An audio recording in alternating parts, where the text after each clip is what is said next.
So Natalie Nita Garvey, opposition spokesperson on local government.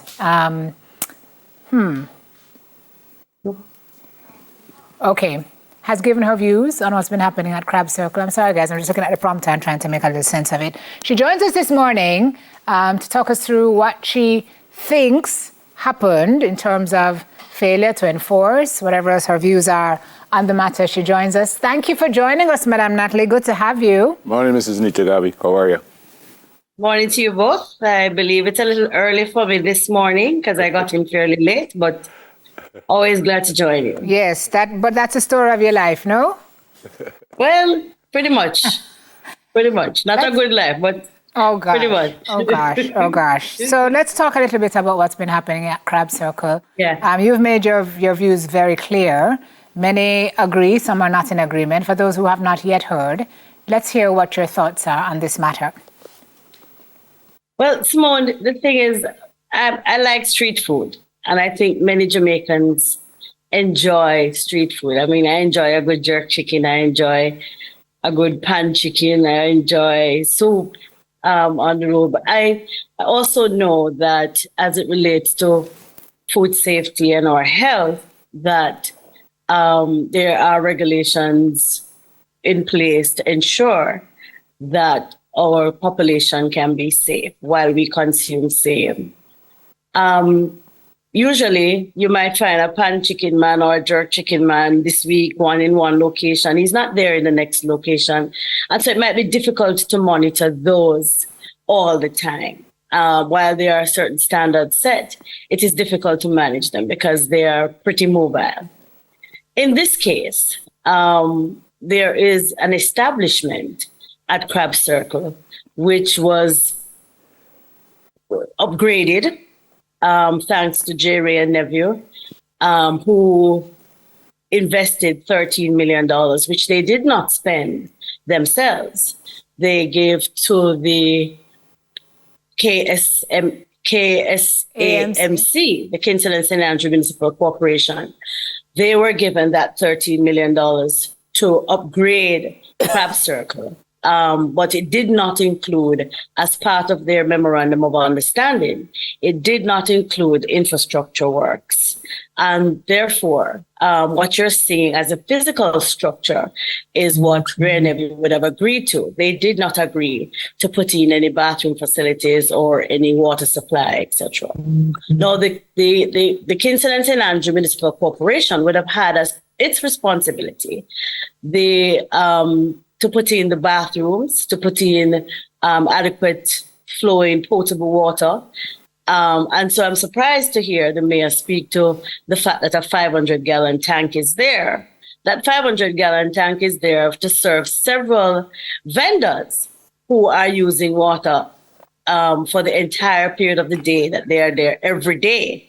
And no one is monitoring, for example, how often water gets there, 1, 2, whether or not the water being utilized there is actually safe for consumption, right? No, I didn't say that. The person who came on television and said that is the health inspector himself, who spoke to the inadequacy of the water supply and that there really isn't any proper running water supply there at the location. Now, having gone there and made the announcements, did the upgrade, it looked good. I don't know why it is that they would not have thought of ensuring that there were going to be bathroom facilities so that vendors could properly relieve themselves in a dignified way. The truth is, when the mayor speaks to the fact that the people live close by and can go home, go use the toilet, really is an affront to the circumstances which exist. Because the truth is, the lady who spoke said she heard the nearest facility available to her 10 minutes away. 10 minutes away, a 10-minute walk away. No, if it is that you are at your stall and you need to use the restroom, a 10-minute walk away, really and truly, it's untenable. It's not realistic. And therefore, every person in that stall might have had an occasion, just like what happened to the other vendor. Not that I'm excusing it, because it was disgusting. And the truth is, each person has to take responsibility for their own action. However, the parish council, the municipal corporation, is the local board of health, and there are regulatory. There's a regulatory framework as it relates to our markets, or restaurants, or food establishments, and obviously the monitoring which is supposed to be taking place there did not take place there. So at the end of the day, it really needs to have a couple things happen before you can even contemplate reopening Crab Circle. And I have to have confidence to be able to say to someone, yes, I would feel safe for you to go back there to have a meal, right? I would want to know that there is a bathroom facility there that can facilitate vendors utilizing the space when they need to. I'd also like to know that there's running water there. We're in the city. We're not in some rural place where it's hard to get running water to them. And so the tank would have to be what is the substitute. There can be running water there. There should be running water there. I'm in my kitchen, and some of the times if I'm going to cook some more, I am using the water at every single opportunity, because if I need the flour, I'm going to wash off my hand before I go peel the yam. And if I peel the yam, I want it washed out before I put it in the pot. So utilizing water during the period of cooking is something that you're not going to be able to. The Public Health Act must be updated to be able to determine those regulations that are going to allow for regular inspection. Yeah, sorry to jump in, Mrs. Nita Garvey, but someone suggested, why are we saying all of this now at the end of the day? Why didn't we not notice this before? If we did notice it before, why did we not say something before? Why were we not arguing that this place was fixed, but there's no water or anything like that? I can't say I noticed that. It's not a space that I utilize. So I can't say I personally noticed that. And I don't know if the people who were going to Crab Circle, if they were realizing that there was no bathroom facility there. I don't know that they realized that. And our people have the faith that those who are placed in authority would do what they need to do to keep them safe. So I don't believe anybody is going around trying to test the temperature of food themselves or to inspect bathroom facility themselves. They know that there are persons who are set in place to be able to make sure that this happens and to protect our people and our population. So you have said this is a national disgrace. You laid squarely at the feet of the KSAMC.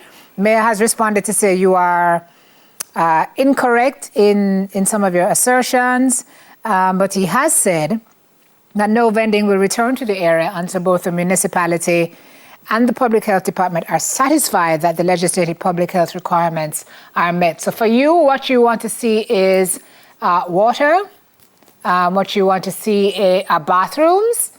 Anything else?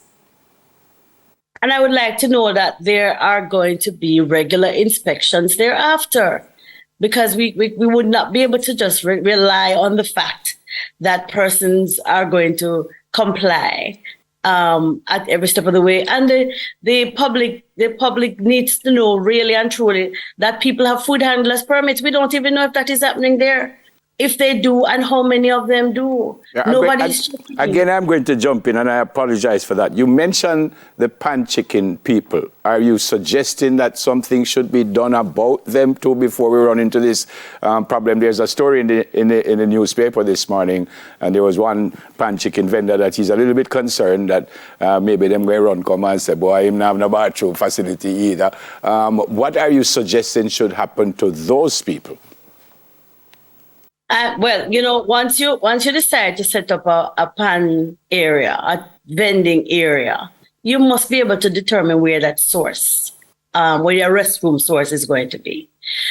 For some pan chicken people, they have made arrangements with the building behind them, or the facility in front of them across the road. But there should be some monitoring to be able to determine how it is that they're going to relieve themselves, how it is that they're going to wash their hands, because there are serious diseases, serious health risks to people's lives if fecal matter gets into your food. right? There's hepatitis, there's the bacteria of E. coli and other things. I mean, this is something very serious. It's not a matter of anybody being critical just for the sake of being critical. This is something that once you eat it and you get in your system, it can cause serious damage to you. So I'd want to know that we're going to seek to regulate. When this video went out, it didn't just go to Jamaicans, it went everywhere in the world. Everywhere in the world, anywhere and any place at a click of a button could allow you to share, it went. And therefore, it has serious implications as well for our local tourism and our local gastronomy. I mean, people want to know that they can come and buy anything on any corner and feel safe having it. We have wonderful food. Crab Circle does have great, great crab and soup, I understand, right? And we want that to keep being a part of the landscape of Kingston, but we want to also ensure that it is safe for our people to consume and that the vendors can relieve themselves in a dignified way and that we can be confident that we can take anyone there at any time and have them enjoy a part of the indigenous part of Jamaica. All right, ma'am. Thank you so much for being with us this morning. Thanks for speaking with us. God bless you and your family. All right. Thank you. Hope to see you soon. You just had to put that in. Don't have to put the plug in. You still haven't come to Flaggerville, and I'm upset. Yes, ma'am. Yes, ma'am. We're on it. We're on it. We're on it. The opposition spokesperson for local government, Nancy Lenita Garvey. Coming up. Debating to resolve conflicts. Soon come.